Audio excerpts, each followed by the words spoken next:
What we've got here is a pinfire cannon, cast iron, quite heavy as well.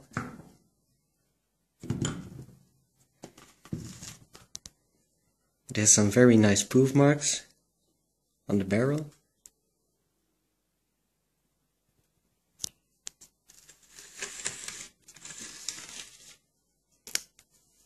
Tied a string here on the back myself, just to illustrate how it would work.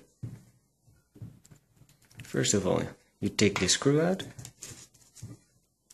open the barrel, put the pinfire cartridge in there, with the pin up, close it. This is your safety, so that if it were to go off, it would hit this and not the pin, which would set the bullet off.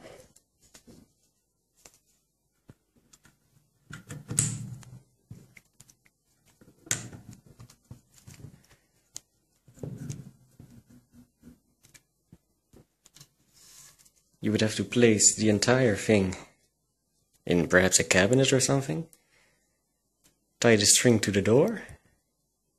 When it's already half shut, so when it entirely opens, the string would be pulled that way. You would remove the safety. Wait for the victim to open the cabinet,